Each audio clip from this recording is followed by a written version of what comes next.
नमस्कार, मैं हिमांशु मिश्रा और आप देख रहे हैं द इनसाइड स्टोरी। आज बात नीतीश कुमार की। उनको जादूगर कहा जाता है राजनीति का। वो राजनीति की बहुत गहरी परख रखते हैं।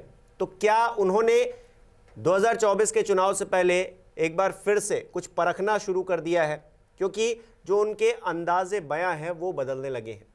इसकी क्या वजह है? कौन कौन सी वो चीज़ें हैं जिसे हमने पॉइंट आउट किया है कि उसकी वजह से क्या अब राजनीति बिहार की बदल जाएगी? डॉक्टर संजीव त्रिवेदी वरिष्ठ पत्रकार हमारे बीच है। संजीव जी, तो क्या पॉइंट आउट किया है? हालांकि आप ही ने पॉइंट आउट की है ये सारी चीज़ें जो हम बताने जा रहे हैं अपने दर्शकों को। कहाँ से? राहुल गांधी से शुरू करें। हाँ, देखिए, अगर राहुल गांधी से आप शुरू करना चाहते हैं तो हम वहाँ से शुरू कर सकते हैं। राहुल गांधी के ऊपर जो एक्शन हुआ और उनकी सांसदी गई, उसके पहले कोर्ट का फैसला आया जिसकी वजह से उनकी सांसदी गई। तो जितने भी देश में विपक्षी दल थे उसमें आपने देखा होगा कि अब तक अरविंद केजरीवाल जो दूरी बनाकर रखते थे उन्होंने भी साथ दिया कांग्रेस पार्टी का और राहुल गांधी का। ममता बनर्जी ने भी दिया, ममता बनर्जी ने भी दिया और अखिलेश यादव ने भी, केसीआर ने भी, सब ने अपने अपने तरीके से। जनता दल यूनाइटेड ने भी दिया। जनता दल यूनाइटेड शुरुआत में एक दो दिन और उसके बाद फिर उसने फाइनली उसने भी ये कहा कि ये गलत हो रहा है। पर नीतीश जी ने नहीं कहा। नीतीश जी जनता दल यूनाइटेड के अध्यक्ष रह चुके हैं। उस पार्टी की सत्ता है, सरकार में है, मुख्यमंत्री हैं और ये बहुत स्वाभाविक था कि कांग्रेस के दम पर सरकार चल रही है, कांग्रेस के समर्थन से सरकार चल रही है। हालांकि कांग्रेस के समर्थन की उनको ज़रूरत नहीं है, आरजेडी के समर्थन से ही काम हो जाता है। पर 7 दलों में कांग्रेस भी है और तीसरी सबसे प्रमुख दल है वहाँ पे जिसके समर्थन से सरकार चल रही है। और राहुल गांधी के ऊपर कार्रवाई हुई थी लेकिन नीतीश कुमार ने कोई कुछ बात नहीं कही। और जब उनसे कहा गया तो बोले, देखिए, मैं साहब कोर्ट की बातों पर टिप्पणी नहीं करता हूँ। अब देखिए, विपक्ष लाइन ले रहा है कि कोर्ट की बात भर नहीं है। बात तो ये है कि बड़े प्रायोजित तरीके से उस केस को लड़ा जा रहा है और कभी हाईकोर्ट चले जाते हैं, कभी लौट कर फिर सिविल कोर्ट चले आते हैं। फिर आप ये गति देखिए कि कैसे 7 फरवरी का भाषण होता है और उसके बाद फिर तेजी से उस पर एक्शन तेज हो जाता है और अगले हाफ में जब बजट का सत्र लगता है तो ऐसा फैसला आ जाता है कोर्ट से कि राहुल गांधी संसद में बोलने लायक नहीं रह जाते हैं। तो बहुत से लोगों को ये लगता है कि ये इसमें राजनीति का पार्ट है और वो उसी तरह से इस बात को कहते हैं, लेकिन नीतीश कुमार नहीं कहते हैं। बहुत आश्चर्य की बात है। और नीतीश कुमार ऐसे नेता जो विपक्ष को एकजुट करने और कांग्रेस के साथ वो नज़र आते हैं जब विपक्ष को एक करने की बात होती है। क्योंकि वो जिस तरह से दिल्ली जाके मुलाकात करना, राहुल गांधी से बातचीत करना, सोनिया गांधी से मुलाकात करना, उस बीच भी नहीं कहते हैं तो कुछ लगता है कि हाँ, क्या है मामला? अब देखिए कि जो उनका ये था कि भाई कांग्रेस लीड ले तो हम 100 में निपटा देंगे। हाँ, अगर आप आगे क्यों नहीं आ रहे हैं? हमें इंतजार कर रहे हैं। अभी महीने 1.5 महीने पहले की ही तो बात है ये। सही बात है। तो उस कांग्रेस से आपको तो इतनी उम्मीदें हैं, उस कांग्रेस के नेता के साथ एक डेवलपमेंट है तो उस डेवलपमेंट पर आप प्रतिक्रिया नहीं दें। हो सकता है नहीं दे रहे हों, उसमें कोई बहुत बड़ी बात नहीं है, लेकिन उन्होंने नहीं दिया है। अब आप देखिए कि एक दूसरा उदाहरण आपको मैं देता हूं कि नीतीश कुमार अभी पीछे तेजस्वी के घर बिटिया पैदा हुई तो तेजस्वी जी जाहिर है पिता बने तो कई जगहों से उन्हें बधाइयाँ मिली। बिल्कुल। और इस तरह के मौक़ों पर जब आपके घर एक औलाद आता है, पहला संतान है, तो दोस्त दुश्मन सब बधाई देते हैं। सही बात है। नीतीश जी का बधाई नहीं आया। नीतीश जी का बधाई सार्वजनिक तौर पे नहीं आया। हो सकता है देखिए, ट्वीट तो कर देना आजकल बड़ा स्वाभाविक सही है। बात है, हर छोटी बात पे हो जाता है। तो उनकी तरफ से बधाई तो नहीं आया, हो सकता है कि प्राइवेट में हो गया हो सकता है कि क्योंकि उनसे जब पूछा गया तो बोले हमें न्योता अभी तक कहाँ मिला है। तो बिहार में न्योते का बड़ा चलन है कि हमें बुलाया जाए तो हम वहाँ तो हम जाएंगे। जाएं, हाँ। फिर कोई चूड़ा दही की पार्टी करता है तो कोई किसी और तरह की। तो इस तरह से वो जो मिलन होता है वो मिलन अपने आप में राजनीतिक मिलन हो जाता है। पर राजनीति मेरे हिसाब से देखिए व्यक्तिगत संबंधों का ही तो खेल है, और व्यक्तिगत संबंध कभी समान विचारधारा में तब्दील हो जाते हैं, मजबूत कर देते हैं उसको, और फिर राजनीति हो जाती है। लेकिन इस तरह से नहीं। इस बार तो मैं देख रहा था कि छठ पूजा में भी तमाम नेता के यहाँ प्रधान मुख्यमंत्री जा सकते हैं, गए होंगे, लेकिन एक खास जगह जब वो गए तो उस चीज़ ने सबों को उस घटना की तरफ ध्यान खींचा। वो थे कि संजय मयूख भारतीय जनता पार्टी के एमएलसी हैं, और यहाँ दिल्ली में जो मीडिया है, नेशनल मीडिया, उसमें उनकी प्रमुख भूमिका रहती है, कोऑर्डिनेट करते हैं बहुत सी चीज़ों को। उनके घर अभी जो चैती छठ होता है उसका प्रसाद खाने के लिए खरना के दिन नीतीश जी चले गए। यानी कि एक घटना है जो दूरी दिखा रही है और एक घटना है जो दिखा रहा है कि भारतीय जनता पार्टी की तरफ उनके करीब जाते हुए। इसलिए शुरुआती दो घटनाएं मैंने ऐसी बताई जो कि मौजूदा गठबंधन में रह के भी पास रहकर दूरी जैसी थी। और यहाँ है कि दूर रह कर के प्रसाद खाने एमएलसी के घर जाना बहुत असामान्य नहीं है, लेकिन अमूमन नीतीश जी बहुत अवॉइड करते हैं। लेकिन जहाँ जाना होता है उनको वो जाते हैं, अच्छी बात है, जाते हैं। भगवान का प्रसाद खाने पहुँचे वो। अभी रामनवमी भी था, तो एक कार्यक्रम था। उस कार्यक्रम में गवर्नर साहब थे। गवर्नर साहब विधिवत तौर पर वहाँ हर साल रामनवमी के कार्यक्रम में होते हैं। वहाँ पे सम्राट चौधरी थे, नए नए अध्यक्ष बने हैं भारतीय जनता पार्टी प्रदेश इकाई के। संजय जायसवाल थे, रविशंकर प्रसाद थे, नीतीश कुमार भी थे। और कोई मुझे उन तस्वीरों में नहीं दिखा जो कि आरजेडी का हो या कोई और दल का हो, या हो सकता है आए गए हो, पहले चले गए हों। जनता दल यूनाइटेड के कोई दूसरे नेता नहीं दिखे, आए होंगे, लेकिन प्रोमिनेंटली जो है ये नेता थे। सम्राट चौधरी और नीतीश जी में बातचीत भी हो रही थी कुछ। सासाराम में घटना घटी है। हाँ, तो सासाराम में घटना घटी है। अमित शाह गृह मंत्री हैं, उनका कार्यक्रम सासाराम में लगा हुआ था, किन्हीं कारणों से वो स्थगित करना पड़ा। सब लोग खुल करके एक दूसरे पर आरोप लगा रहे हैं कि राजनीतिक साजिश है। नीतीश जी ने कहा कोई कुछ गड़बड़ कर रहा है। डायरेक्ट नहीं, कोई कुछ गड़बड़ कर रहा है, ऐसा तो होता नहीं था, ये नेचुरल नहीं है।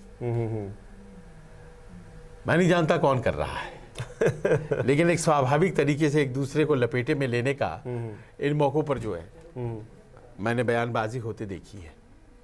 नहीं, ऐसे मौकों पर तो खुलकर नेता जो है राजनीतिक अपने विरोधी वोट बैंक को संदेश देते हैं। हाँ, कि ये देखिए ये कर रहे हैं या तो ये कर रहे हैं। और उस दौर में जब तो डायरेक्ट बात की जा रही है, राहुल गांधी जैसे नेता वो सीधे सीधे आरोप लगा रहे हैं, तमाम नेता आरोप लगा रहे हैं। उस दौर में वो थोड़ा सा बच के चल रहे हैं। उन्होंने बड़ा खुल के कहा है कि कोई कुछ कर रहा है कोई गड़बड़ कर रहा है। तो देखिए नीतीश जी जब कोई नया काम करने लगते हैं तो उनका एक पैटर्न है कि वो सामने वाले पक्ष के किसी कार्यक्रम में चले जाते हैं। पिछले 2 बार उन्होंने ऐसा ही किया। 2015 में जब पाला बदला था उन्होंने, तो लालू जी के इफ्तार में न्योता मिल गया था, वहाँ चले गए थे। जब मोदी जी से दूरी बनाई थी 2010 में, तो खुद का दिया हुआ न्योता वापस ले लिया था। भोजन पर बुलाया था बीजेपी वालों को, वहाँ कार्यकारिणी हो रही थी 2010 में, वापस कर लिया था न्योता। कहा कि सब बंद, खाना नहीं खिलाऊंगा, न्योता वापस। लेकिन 2015 में मिला, लालू जी का न्योता चले गए, इफ्तार पार्टी हो गई, सरकार में आ गए, दोनों साथ हो रही है थोड़े दिनों बाद ही। 2017 में भी राबड़ी देवी और तेजस्वी की इफ्तार पार्टी में उन्हें न्योता मिला। देखिए सरकार बन गई। माफ़ करें, अभी हाल में 2017 में जो छूट निकल आए थे बाहर, तो आप ये देखिए कि विगत 7 महीने जो बीतते हैं नई सरकार के गठन को, ये दूसरी बार जब वो तेजस्वी, ये बहुत ऊपर नीचे ऊपर खाबर सड़कों पर चलने वाला एक अनुभव और एहसास उनके लिए रहा है। और ये वही नीतीश कुमार है जो कहते थे कि क्या भारतीय जनता पार्टी को फिलहाल कोई हरा सकता है, क्या कोई है विकल्प क्या।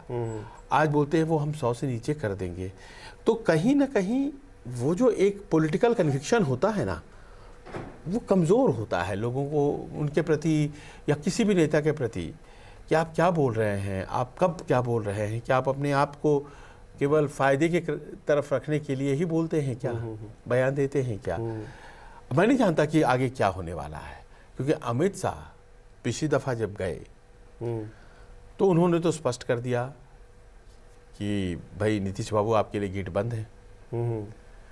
उसके बाद उनका जो वोट बैंक था है नीतीश जी का, जो लवकुश कहते हैं जिसको, तो उसी समुदाय से एक व्यक्ति को उन्होंने बीजेपी प्रदेश इकाई का अध्यक्ष बना दिया है। तो और भी ज़्यादा पुख्ता हो जाती है कि बीजेपी अब उनके ऊपर आश्रित नहीं रहना चाहती। बीजेपी अब ओबीसी वोट बैंक में भी प्रवेश कर चुकी है। कहते थे कि पहले सवर्ण ले लेंगे बीजेपी वाले, ओबीसी आ जाएगा नीतीश जी की तरफ से, सरकार बन जाती थी। लेकिन फिर भी दिल है कि मानता नहीं। और नीतीश जी को लग रहा है कि उनकी पार्टी में भी चीज़ें गड़बड़ा रही हैं, क्योंकि जिस तरह से कुशवाहा जी गए कि आप तेजस्वी जी को सब कुछ सौंप देना चाहते हैं, या फिर इन सब बातों को लेकर दिमाग में तो चल ही रहा होगा, और शायद उसी की कुछ झलक देखने को मिल रही है। आपने बड़ी बारीक जो है निगाह से उसको पकड़ लिया है कि क्या कुछ गड़बड़ होने वाला है, सियासत जो है बदलने वाली है। इन चीज़ों को अगर आप फायदे नुकसान की बात होती है सियासत में, फायदा नजर नहीं आ रहा उनको। उनको लिए सर्वाइवल जो है वो एक मसला बन गया है। 2020 के बाद सीटें कम आई हैं, किसके साथ रहें कि सीएम बने रहें। एक बार सीएम की कुर्सी छूटेगी तो उनके लिए दोबारा प्राप्त करना मुश्किल है।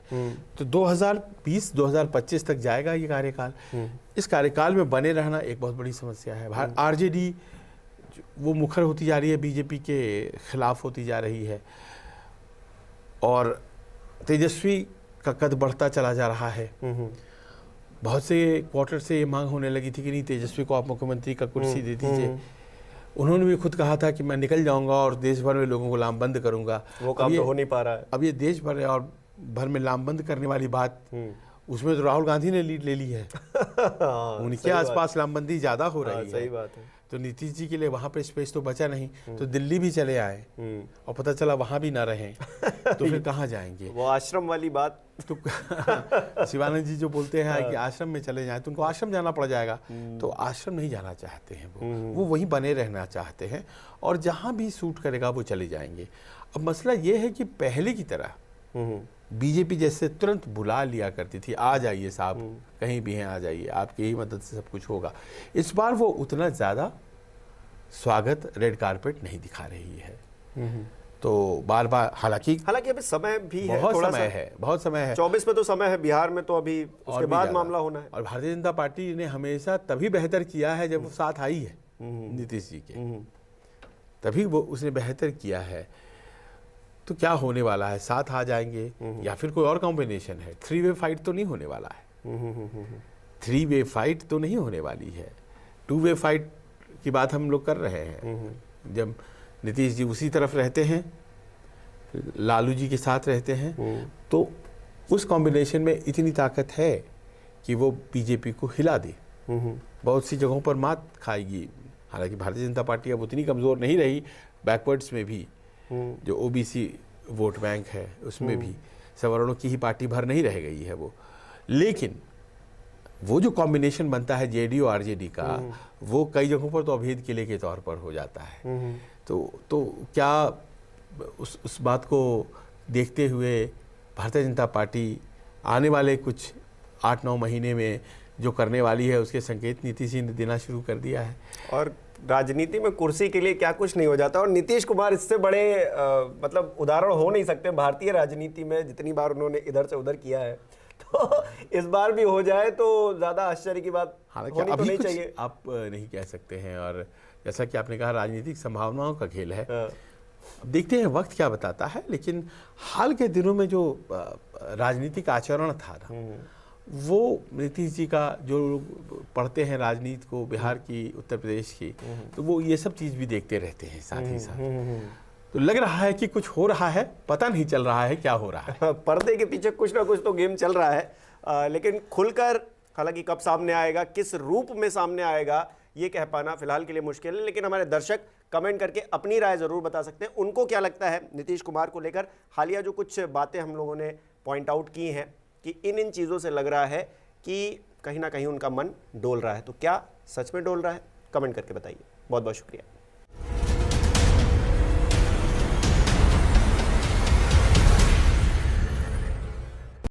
नमस्कार, मैं हूं मानक गुप्ता। अगर आपको हमारा ये वीडियो पसंद आया हो तो इसे लाइक और शेयर जरूर करें, और हां, हमें सब्सक्राइब और फॉलो करना ना भूलें ताकि आप देश और दुनिया की कोई खबर मिस ना करें। तो जुड़े रहिए हमारे साथ और देखते रहिए न्यूज़ 24।